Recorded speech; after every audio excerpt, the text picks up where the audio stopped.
Muy buenas noches, ¿cómo están? Bienvenidos a Puntos de Vista. Qué gusto comenzar la información hasta ahora aquí por C9N, como todas las noches, compartiendo informaciones y también, por supuesto, puntos de vista. Hoy con un tema candente del momento y que tiene que ver con los fueros, principalmente en torno al caso de Erico Galeano. Así que atentos a esto porque vamos a hablar con gente que nos va a explicar un poco la situación. Y por supuesto, en esta jornada, antes de hablar del tiempo, le mandamos un saludo a Fernanda, que tuvo una pequeña complicación, pero ya mañana seguramente estará de vuelta con todos nosotros. Así que ya arrancamos con la información y por supuesto hablamos un poco del clima, del tiempo también ya en esta noche, a ver qué nos espera. Por de pronto hay que decir, frío muy poco todavía en esta temporada de otoño. Y ahora mismo, de hecho, estamos en Asunción con 24.8 la temperatura del momento. La temperatura va a ir en descenso para la noche y vamos a llegar a la madrugada con unos 20 grados aproximadamente. Esto es para esta jornada todavía ambiente cálido a caluroso. Y veamos también, por favor, ya el extendido para empezar a repasar lo que nos espera en los próximos días, en las próximas horas, porque de vuelta, según se anuncia el fin de semana, podría ser pasado por agua. Mañana, que es miércoles, la mínima 20 y la máxima 30 grados con cielo nublado. El día jueves, también condiciones similares. A la mañana fresco, digamos 19 grados, y a la tarde 30 grados ya caluroso. Y el viernes comienzan las precipitaciones. El viernes con menos intensidad, una mínima de 21 y una máxima de 29, pero ya para el día sábado de vuelta, un día tormentoso y con muchas precipitaciones, así que les contamos que la mínima del sábado va a ser de 18 y la máxima de 24 grados. Hasta el jueves, el tiempo similar al de hoy. A partir del viernes volverían las precipitaciones.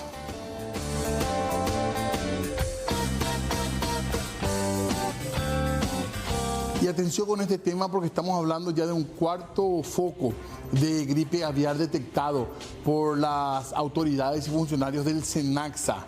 Atención con esto, también es importante decir que hasta el momento no hay casos sospechosos en humanos de esta gripe aviar, que sí es una zoonosis y que sí puede afectar a las personas, pero este hecho no ha ocurrido en nuestro país. SENACSA confirmó un cuarto foco de gripe aviar.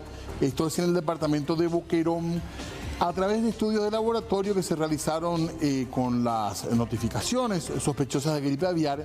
El Servicio Nacional de Calidad y Salud Animal confirma ya entonces un cuarto foco. Esto es en la zona de Faro Moro, departamento de Boquerón, en el Chaco paraguayo. También decir esto, los 3 primeros focos se identificaron el último fin de semana en aves de traslación, en Mariscal Estigarribia, Colonia Neuland y Filadelfia. Ante este escenario aseguraron que el consumo de productos avícolas es seguro para la ciudadanía. Son aves de corral las que se vieron afectadas en este caso, en esta zona, y son casos controlados, según explicaron autoridades de SENACSA.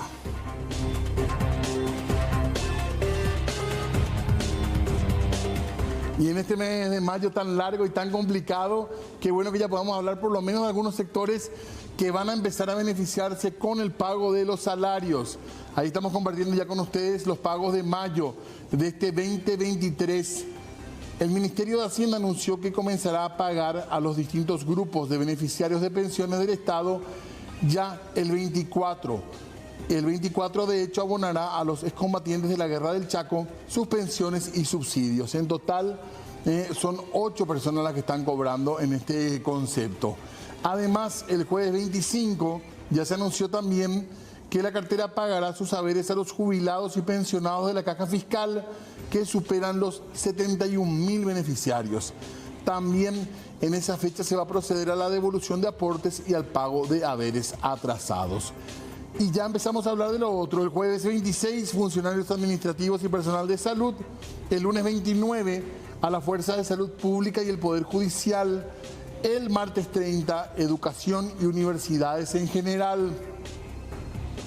Hablamos de más pagos. Los adultos mayores, beneficiarios de pensión alimentaria y pensionados en general cobrarán el miércoles 31, de acuerdo con el calendario establecido.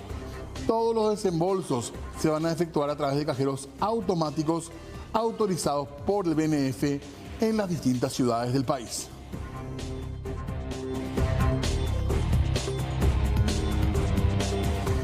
19:09, y mientras se van cerrando las elecciones generales, también ya aparecen convocatorias a elecciones.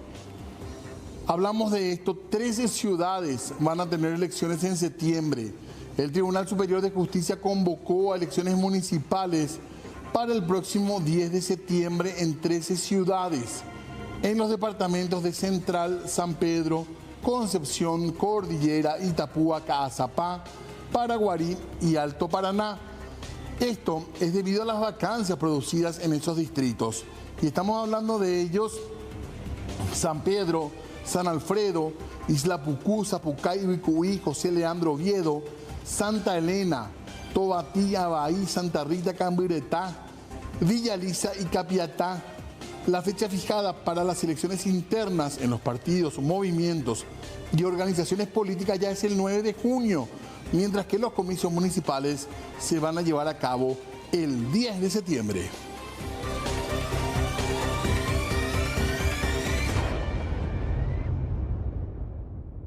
Y seguimos hablando ahora para meternos en el mundo judicial. Tiene que ver con la condena de este hombre, Roque Puiguazú. El conocido asaltante Roque Jacinto González fue hallado culpable en un juicio oral que afrontó por el hecho punible de robo agravado en la ciudad de Eusebio Ayala.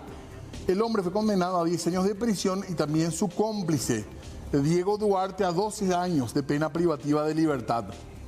Según la Fiscalía, se pudo demostrar que los hoy condenados ingresaron a un domicilio particular en Eusebio Ayala, Cordillera, junto a otras personas que portaban armas de fuego en mano.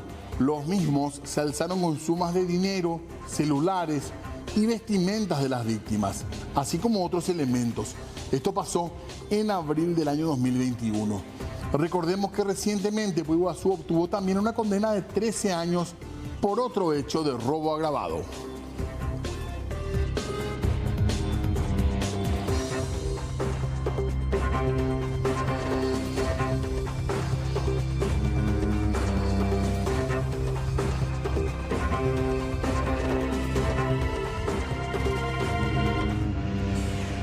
Con 11 minutos y lo veníamos adelantando. Vamos a hablar de los fueros. Según Erico Galeano, él tiene doble fuero. Vamos a hablar de eso, pero también queremos recordar algunos casos emblemáticos y muy sonados de algunos políticos que tuvieron que salir incluso del Congreso porque estaban siendo investigados por hechos punibles. Atención con eso. En realidad no hay nada escrito de una manera tan taxativa, porque yo me imagino que los constituyentes del 92 nunca se plantearon que habrían tantos delincuentes en el Congreso,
Con 17 minutos, seguimos nosotros en Puntos de Vista. En un ratito vamos a escuchar la voz de un abogado que tiene conocimiento sobre todo en derecho constitucional.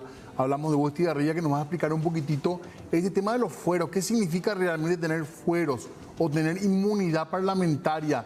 También como se le dice habitualmente. Todo esto a raíz de lo que decía hoy Erico Galeano en conferencia de prensa.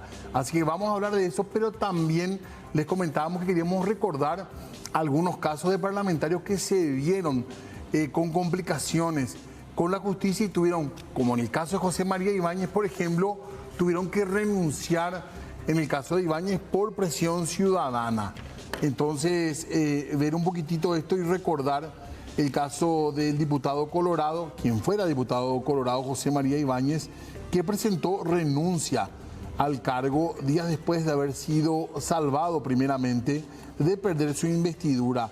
Esto se dio en el marco de protestas y de reclamos que la gente recordará, pero la intención, por lo visto, no era dejar el cargo hasta que apareció, como decíamos, la presión ciudadana, y él tuvo que finalmente abandonar el cargo. Recordemos que José María Ibáñez estuvo investigado por un caso muy conocido, el caso llamado de los caseros de oro.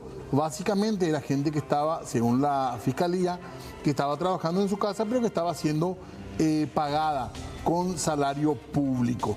Esa fue la situación. El juez Julián López finalmente favoreció al exdiputado José María Ibáñez y a su esposa por el caso Caseros de Oro. La justicia aprobó el resarcimiento del hecho, la fiscalía se allanó y el legislador quedó impune. López explicó que se realizó la audiencia preliminar de la causa y la defensa del diputado planteó una solución alternativa, alegando que habían reparado el daño particular por un monto de 30 millones. Pero, como les decíamos, esto fue en medio de una presión ciudadana, por ejemplo, la que tuvo que soportar Ibáñez en un restaurante.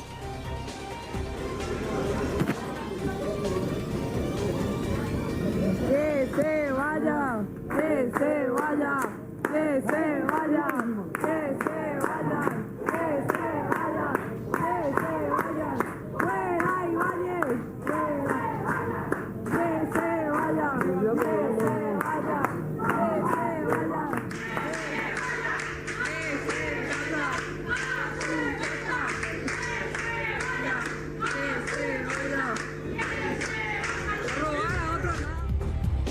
Hablamos de otro caso también de una persona que estuvo en el Congreso, en el Senado, también en diputado en su momento, y que también tuvo que afrontar ante la justicia su responsabilidad penal. Hablamos de Víctor Bogado y el caso de la niñera de oro. El año pasado la Sala Penal de la Corte destrabó el caso de la niñera de oro al rechazar el recurso que promovió la defensa del ex senador Víctor Bogado contra una resolución que había confirmado la jueza de ejecución Sandra Silveira, que le había confirmado a ella. El ex parlamentario colorado deberá cumplir con la suspensión de la ejecución de su condena, con lo que deberá pagar o está pagando en 24 meses la suma de 20 millones de guaraníes en forma mensual. En total, 480 millones. Este es el caso de Víctor Bogado, sonado caso también conocido como el de la niñera de oro.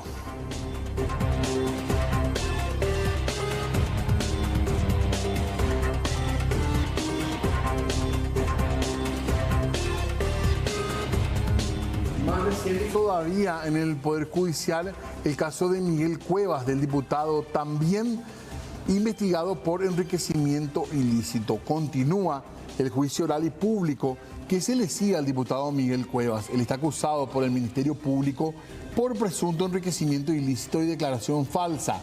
Las diligencias se desarrollan en la etapa de producción de pruebas documentales. Los documentos ingresados por su lectura al juicio tienen relación con los informes de cuando el acusado asumió en cargos públicos los ingresos que generó, así como sus actividades pecuarias, entre otras.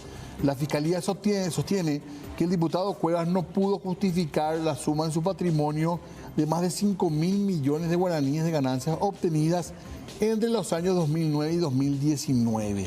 Por otro lado, la defensa insiste en que la cifra por la cual fue imputado y procesado es de 1.700 millones. El tribunal de sentencia está integrado por la jueza Elsa García, Yolanda Morel y Jesús Riera, hablando un poquitito de otro de los casos, el de Cuevas.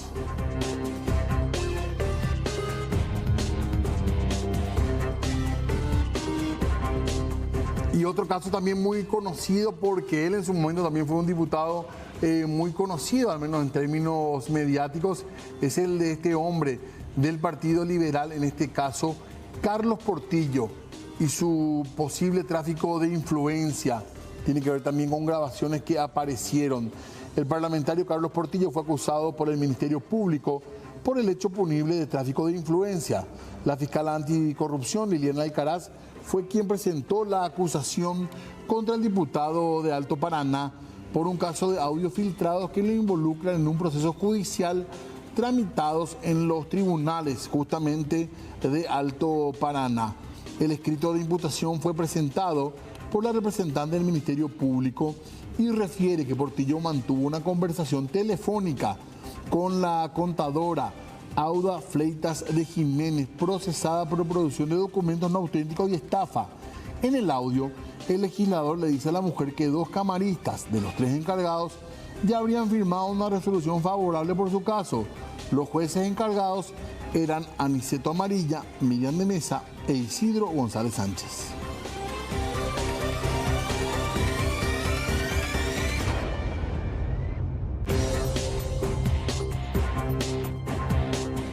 Y también tenemos que hablar de otro de los casos, un caso que incluso fue muy comentado también porque estamos hablando de la posibilidad de un caso de narcotráfico. Ulises Quintana, recordemos que incluso estuvo privado de su libertad. Otro de los casos que salpican al Poder Legislativo, en este caso con el caso de Ulises Quintana, acusado por presunto lavado de dinero y asociación criminal. En cuanto al avance de la investigación, se pospuso el inicio también del juicio.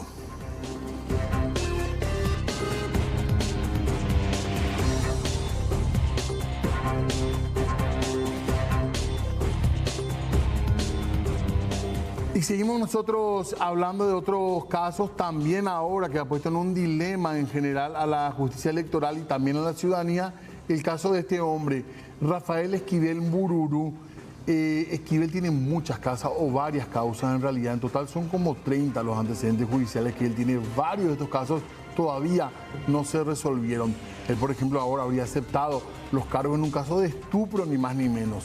Pero además tiene otros procesos por robo y por coacción grave. Él está privado de su libertad. También hay un caso de abuso sexual que se investiga y en este momento hay una encrucijada. ¿Qué va a pasar con él? ¿Va a ser o no va a ser senador? ¿Podrá o no podrá jurar?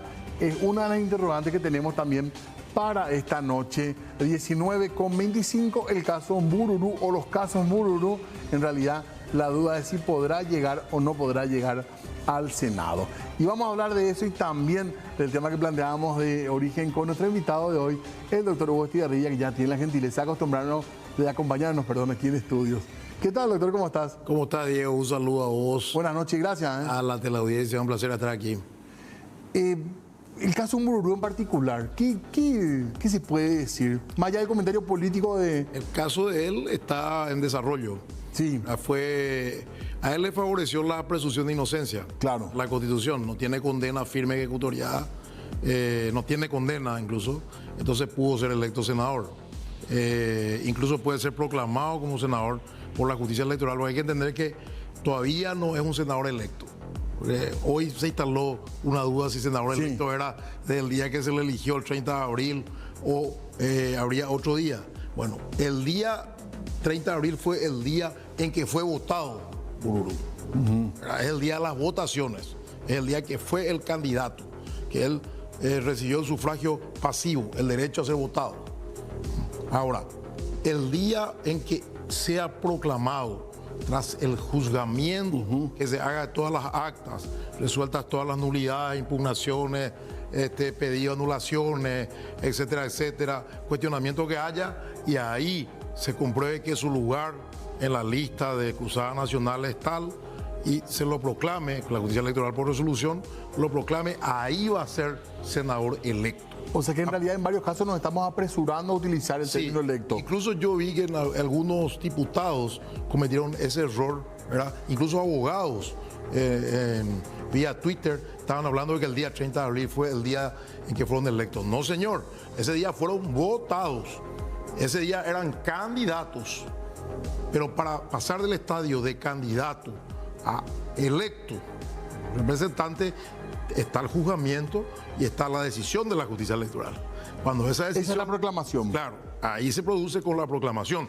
A partir de ahí entra la inmunidad de opinión que está en el artículo 191 de la Constitución. Y dice que no puede ser detenido salvo caso de comisión de flagrante delito, ¿verdad? Entonces, ¿qué pasa con Mbururu? Él está detenido antes.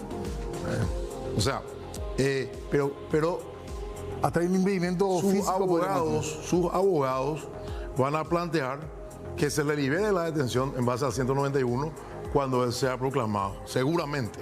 ¿Y por qué digo esto? Porque si bien el hecho de la detención es anterior a el hecho de la aplicación del artículo constitucional, la ley sí tiene efecto retroactivo favorable al encausado condenado, que es el principio indubio pro reo. Aunque no me guste que tenga 30 causas encima, tengo que poner la Constitución por encima, que es el artículo 137 que dice de la supremacía de la Constitución. La Constitución está por encima, y esto también va para los amigos magistrados y fiscales, que siempre van a aplicar la ley especial que está abajo del orden de apelación y no miran primero la Constitución. Y si tienen duda de aplicar o no la Constitución directamente, tiene que ir en consulta a la Corte Suprema de Justicia, que es el único caso en que la Corte puede ser órgano consultivo de magistrados inferiores. Cuidado, no estos casos de certeza constitucional que le toman como órgano de consulta o entre ellos para declararse inamovibles. Cuidado. Yo coincido en eso, porque creo que en general nos molesta, pero nos molesta de lo ético, desde lo moral. Claro. Pero si corresponde en derecho, no hay vuelta, ¿verdad? Eso es un Estado de Derecho. Así mismo, por eso yo estaba escuchando incluso discusiones de si le van a dejar jurar o no. En este caso, las cámaras tienen que cumplir la Constitución. Juran cumplir la Constitución y van a tener que dejarle jurar, porque la presunción de inocencia le favorece a Ambururu, les puede favorecer a Erico Galeano, me guste o me disguste a mí, ¿verdad? Si están libres, que también la prisión de ellos es un tema discutible, así como fue la prisión de Ulises Quintana discutible, como fue lo de Miguel Cueva discutible, son precedentes judiciales inéditos en Paraguay, que diputados en funciones estén presos en el marco de un proceso. Hay otra vez un debate entre abogados a veces, pero acá hay una realidad. La presunción de inocencia le favorece. Incluso voy a contar una anécdota. Cuando yo era senador, me vi muy tentado de presentar un proyecto parecido al que es de Brasil, de ficha limpia, que los procesados, los encausados no pueden ser candidatos. Y tuve que evitar eso porque viola la Constitución. La Constitución favorece a aquellos que no están condenados. Entonces, porque aparte se podría ser un mecanismo de denunciar a alguien, ¿verdad? Exactamente, que puede ser también un artilugio de repente para eliminar candidatos. Entonces la Constitución tiene que preservar la presunción de inocencia y los políticos tienen que poner siempre la Constitución por delante cuando van a ejercer su función. Una cosa nomás, antes de irnos al caso de Ulises Quintana, ya la Cámara ya funcionó con 44. Sí. Más o menos se le dejó jurar a alguien. Sí, a Velázquez Ugarte en su momento. Y con el tema de Nicanor, un año funcionó con 44 también, hasta que Jorge Céspedes recuperó su banca. Cuando no pudo jurar. Correcto. Porque él quería ser senador activo. Bueno, pues eso son cuestiones, estrategias parlamentarias, podríamos decir, que orillan lo ilegal o son ilegales. No, el problema en el caso de Nicanor fue fáctico, porque no se le dejaba jurar a Nicanor, pero tampoco se podía asumir Céspedes, hasta que el Pleno le dio esa mayoría para que jure, ¿verdad? En el caso de Velázquez Ugarte también, ¿verdad? Creo que 4 años no pudo jurar. Sí. O 3 por lo menos seguro. Nunca al final creo que pudo jurar. ¿Y el caso de Quintana? Bueno, el caso de Ulises Quintana es diferente porque él fue procesado, fue desaforado y se ordenó su prisión, siendo él diputado, cuando que la Constitución dice que solo podrá ser detenido en caso de flagrante delito. Algunos abogados... ¿Qué flagrante? Cuando te encuentran haciendo. Vos estás en el hecho de la comisión. Infraganti es cuando la flagrancia es cuando se te pilla, voy a decir en términos comunes, se te pilla en el momento que estás cometiendo el acto. Entonces, hay una discusión sobre el caso de Ulises Quintana, cómo fue detenido, cómo fue preso, siendo que la Constitución dice tal cosa. Y los jueces en su momento argumentaron en el fallo, y eso fue jurisprudencia. Puede ser jurisprudencia para el caso Galeano, por ejemplo, ahora.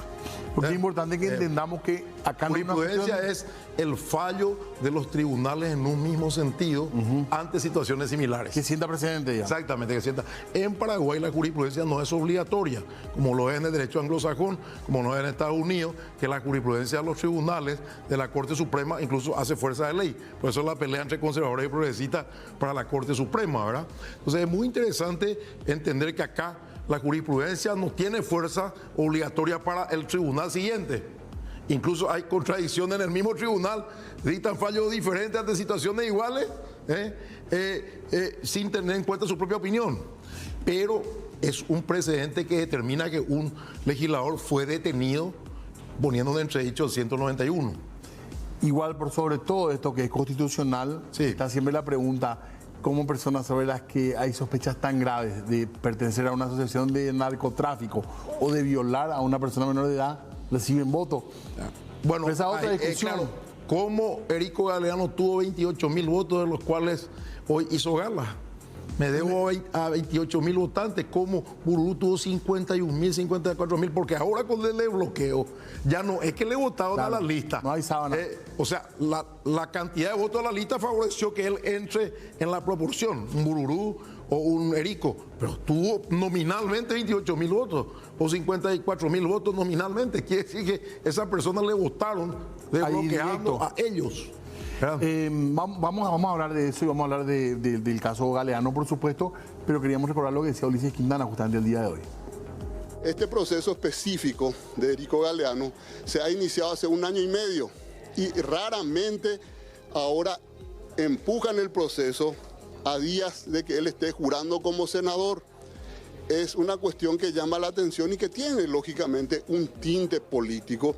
Y lógico que está Mario Abdo Benítez detrás de esto para que nos jure como senador Erico Galeano, y esto va a pasar, una persona de su confianza del Movimiento de Fuerza Republicana va a ocupar ese espacio. ¿Quién ingresaría? Jiménez. Jiménez es la siguiente en la lista, si se corre y él no jura. Tengo entendido que es Víctor. No, corre. Y bueno, ¿qué quieren hacer acá? Usar una estrategia de abusivamente de la prisión preventiva y que Erico Galeano no pueda jurar como senador. Yo estoy seguro que se va a someter Erico Galeano, una vez que jure como senador, se va a someter a la ¿Y justicia. por qué no hacerlo ahora? Porque no es el momento político indicado.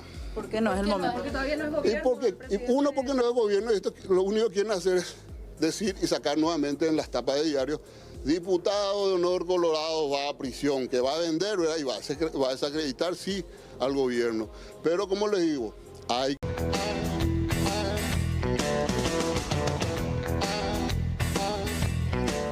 19:39, seguimos hablando nosotros puntos de vista y analizando un poquitito lo que dejó este día, donde aparecieron de vuelta una discusión que tiene bastantes años, podríamos decir, con el tema de los fueros en nuestro país, y siempre se presentan algunas situaciones particulares.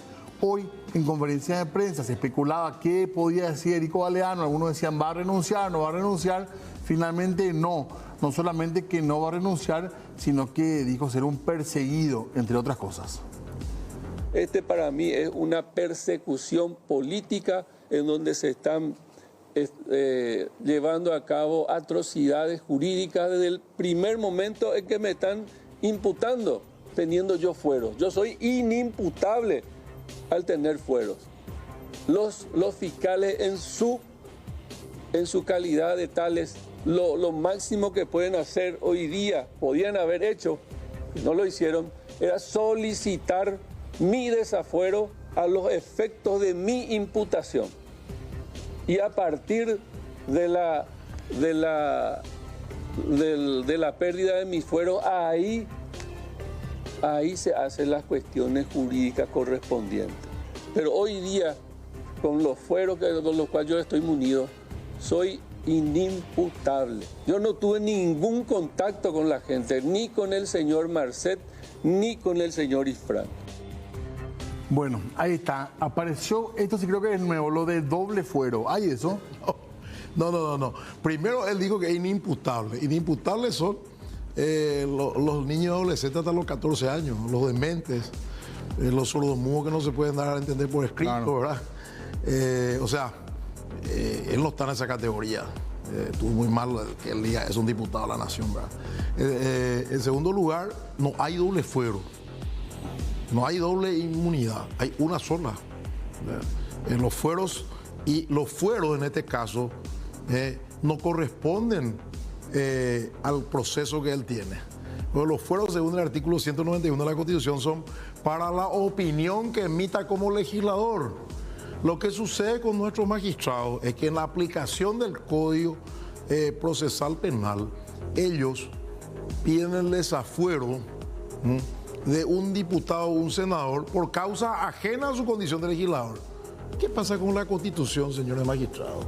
La Constitución dice que solamente es para procesos vinculados a su libertad de opinión, porque justamente una de las características de un legislador es que pueda argumentar, que pueda acusar, que pueda defender, que pueda abogar, que pueda puntualizar, O sea, que por pueda por afectar decir- honra eventualmente. Perdón, suponiendo que Erico Galeano en una sesión de la Cámara pone de ejemplo como una empresa que se dedica al narcotráfico, tal empresa, esa empresa no le podría querellar.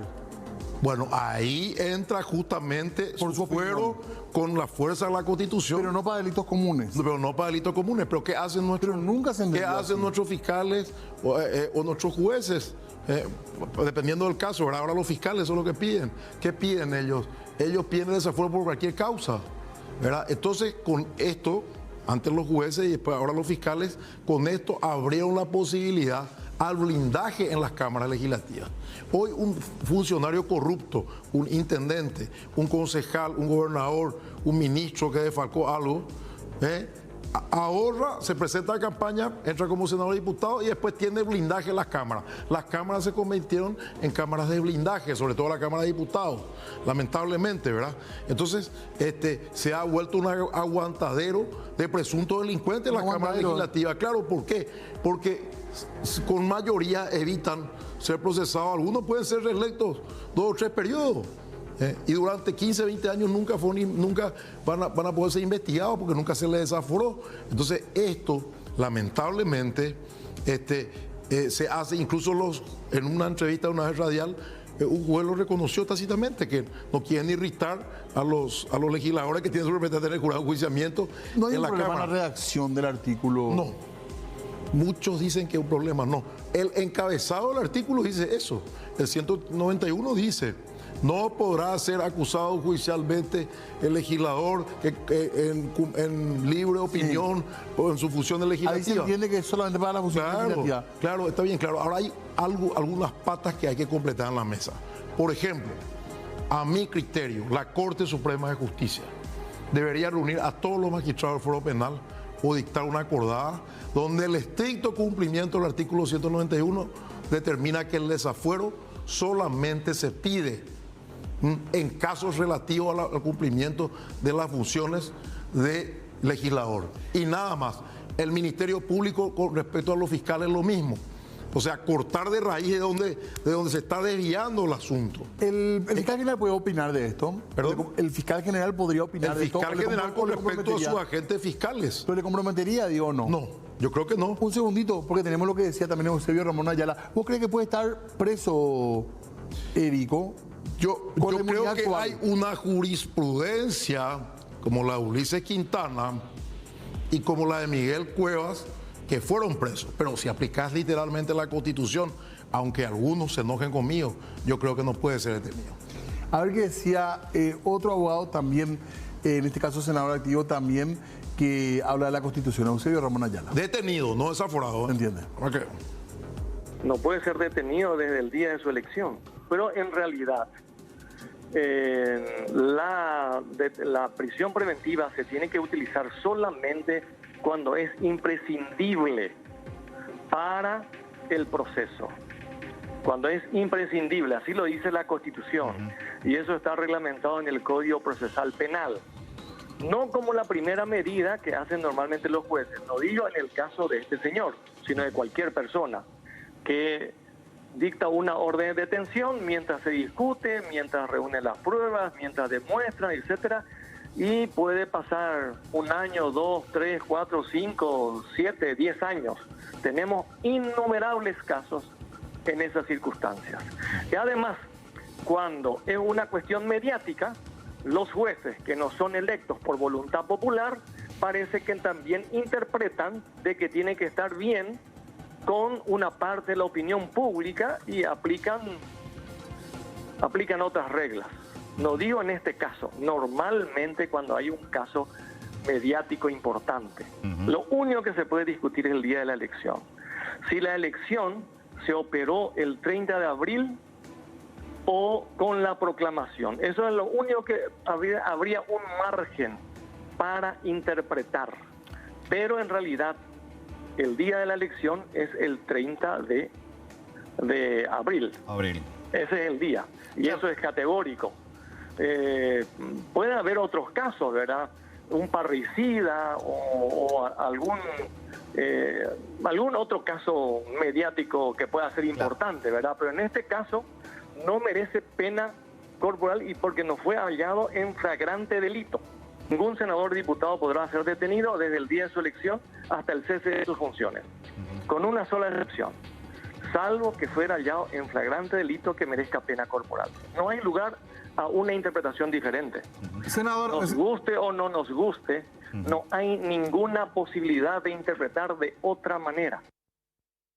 Bueno, ahí habla también de la flagrancia, entonces... Claro, él habla de que la prisión preventiva como una medida de urgencia, ¿verdad?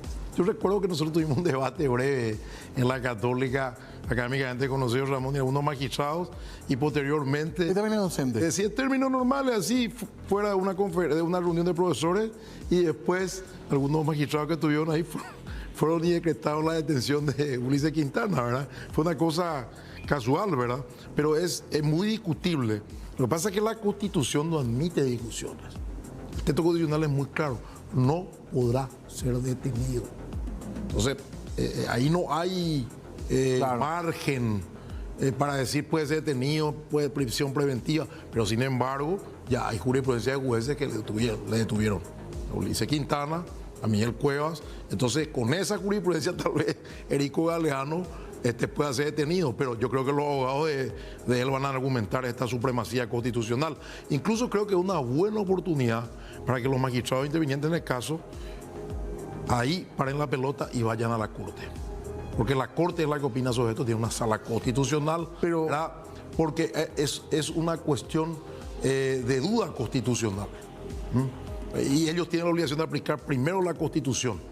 A mi modo de ver, no puede ser detenido. Incluso yo he tenido ya algunas controversias con abogados. Imputados, sí, la imputación es el inicio del proceso. Estoy justamente conversando con un colega penalista que me estará viendo, que me llamó, me estaba diciendo la imputación es el inicio del proceso penal. O sea, puede ser imputado. Imputado sí, desaforado sí, acusado sí, pero detenido no. Pero según tu criterio, Hugo, perdón, esto porque se nos acaba nomás el tiempo, para cerrar, porque creo que volver al inicio del tema. Sí. La Fiscalía o la Justicia no debería pasar por estos procesos cuando no son por cuestiones parlamentarias. Absolutamente, el juez tiene que llevar adelante el proceso penal normal como contra cualquier ciudadano si no está metido, está metido la función legislativa, si no está metida en la función legislativa del legislador. Y porque por temor a los políticos, por la fuerza que tienen los políticos en el Poder Judicial, a través del jurado de enjuiciamiento y el Consejo de la Magistratura. Que cuando retornicen. Que con el tiempo tendríamos que ver de corregir una eventual reforma de la Constitución. Porque lamentablemente el magistrado está vulnerable a esto. Por eso un escudo para ellos puede ser que la propia Corte tome determinaciones, que el propio Ministerio Público tome determinaciones y se ponga el escudo, el titular, el fiscal general o la cabeza que son la Corte, ¿verdad? Estas son cuestiones realmente áridas que hacen al poder fáctico que tiene el político sobre el poder. Otra esperanza que apostemos en la educación y que finalmente tomemos mejores decisiones los ciudadanos en la urna. Claro, no, si cambia la clase política y mejora radicalmente, tendremos menor presión sobre los jueces, ¿verdad?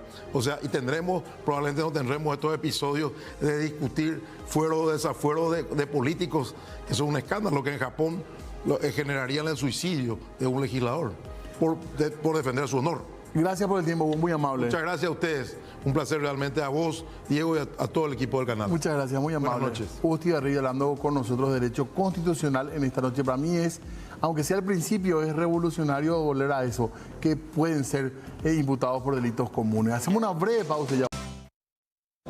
Muy bien, seguimos nosotros en Puntos de Vista, parte final del programa, ya para seguir hablando de nuestra campaña de libros, porque van llegando más títulos a nuestra casa, vamos juntando más libros y estamos realmente muy contentos de todo lo que está pasando. Y hablamos también de la Uninorte de la ciudad de Luque, que realizó una importante donación para la campaña Ñamuñé, consistente en más de 1.300 libros que fueron entregados ya a docentes, alumnos de una institución.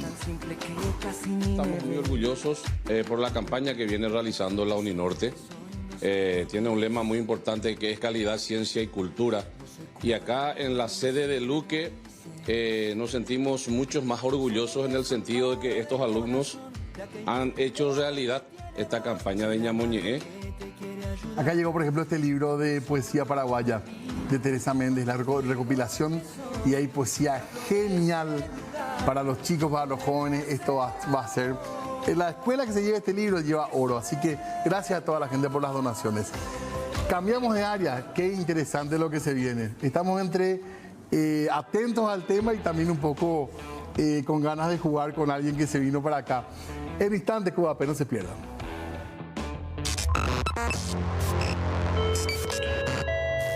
Pasajeros del vuelo QAP con destino a Paraguay, favor abordar la puerta de embarque C9N.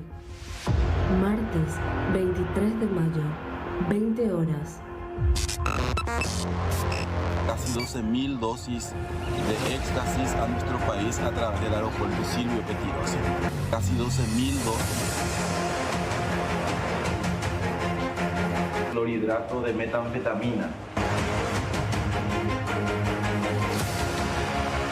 Esta sustancia incautada, según los datos manejados, puede tener un valor incluso superior a $1.500.000.